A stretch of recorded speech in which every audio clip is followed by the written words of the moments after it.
शिंदे गटावाले ज्यांना पुढे भविष्यात उपमहापौर व्हायचे, कोणाला कुठली संधी हवी असेल तर त्यांच्यामध्ये एक सौदा झालाय की तुम्ही ठाकरे गटाचे 10 नगरसेवक पुढून आणा, मी तुम्हाला उपमहापौर करतो, असं त्यांना वरतून सांगितलं जातं.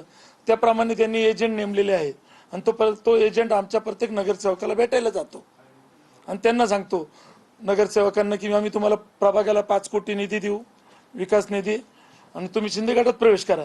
पण या सर्व नगरसेवकांनी जो कोणी भेटायला आले असेल तो सर्व वरिष्ठांना कळवत आहेत. त्यामुळे कुठलाही नगरसेवक फुटणार नाहीये, आम्ही सर्व एक सोबत आहोत.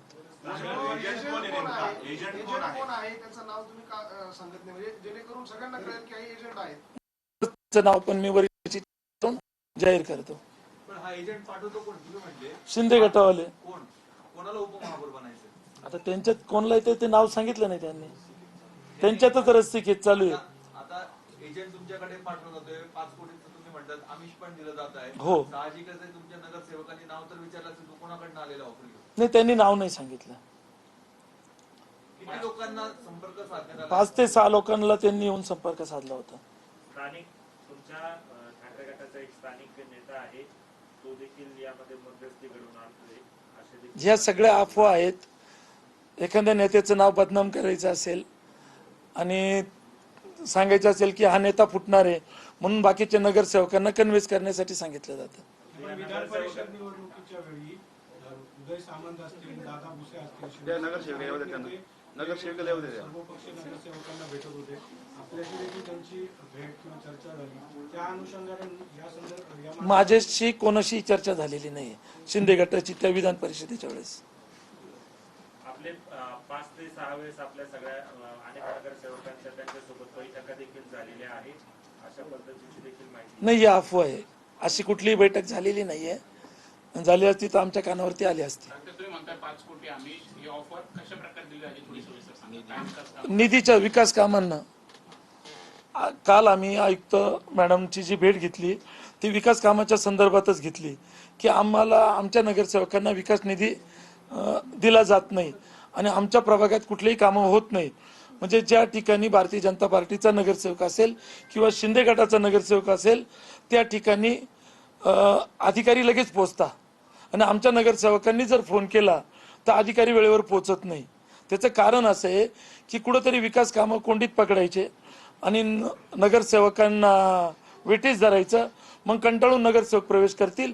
ही रणनीती सध्या शिंदे गटाची चालू आहे. अजून काय स्ट्रॅटेजी वापरता येते सगळ्या नगरसेवकांना शिंदे गटात येण्यासाठी? 5 कोटी प्रभाग विकास निधी देतो आणि काही आर्थिक देवाणघेवाणाच्या चर्चा आहेत. हो, विकास कामात प्रचंड अडवणूक केली जाते. माझी तर नाशिकच्या नागरिकांना एकच विनंती आहे की यांना आपण बहुमत दिलं, सत्ता दिली, तरी मग अजून यांना नगरसेवक का फोडायचे? काय कारण आहे नगरसेवक फोडायचं? तर यांनी जे राम मंदिरामध्ये प्रभू रामचंद्राच्या नावाखाली जी दरोडा टाकला आहे त्या दरोड्याकडे कोणाचं लक्ष गेलं नाही पाहिजे. आज तुम्ही विचार करा, राम मंदिरामध्ये 14,000 कोटीची चोरी झाली, तिच्याकडे कोणाचंच लक्ष नाहीये.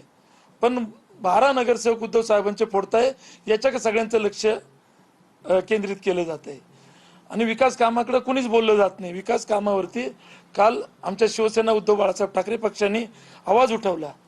अक्षरशः आयुक्तांनी आम्हाला अर्धा तास बसून ठेवलं. आयुक्तांनी जो आम्हाला 4 वाजेचा वेळ दिला, 4:30 वाजता आयुक्त त्या ठिकाणी आले.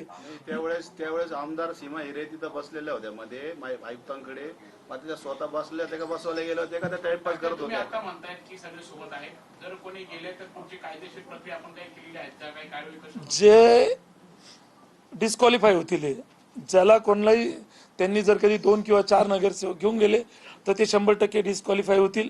दुसरी गोष्ट, जे महाराष्ट्रामध्ये खासदार फुटले आणि त्यानंतर खासदार तुडवा हे आंदोलन सुरू झालं तर निश्चित नाशिकमध्ये त्याचे कुठेतरी पडसाद उमटताना दिसतील की या ठिकाणी जे कोणी नगरसेवक फुटतील त्यांना देखील मतदार तुडवल्याशिवाय राहणार नाही.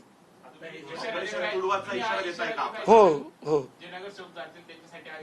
हो हो, नगरसेवक कोणी जाणारच नाही, पहिले हे क्लिअर करतो मी.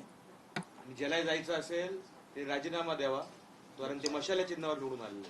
नाही आणि आदरणीय बाळासाहेब ठाकरे यांच्या विश्वासावर आणि यांच्या विचारांवर चालणारी ही आपला जो हा पक्ष आहे याच्यात नगरसेवक फुटणारच नाही. त्यानंतरही हा शब्द देतो आम्ही सगळे इथं. आणखी एक द्या, आपण या सगळ्या संदर्भात वरिष्ठांशी काही चर्चा केली आहे का किंवा किंवा आपल्याला कोणी संपर्क साधला होता? सकाळीच मी हा जो प्रकार सकाळीच कानावरती आला तर मी माननीय खासदार संजय राऊत साहेब यांच्या कानावरती घातला आणि त्यांच्याशी चर्चा केली आणि चर्चा केल्यानंतर त्यांनी सांगितलं की तुम्ही सर्व नगरसेवक एकत्र येऊन पत्रकार परिषद घ्या. सगळे नगरसेवक तुमच्या सोबत आहे.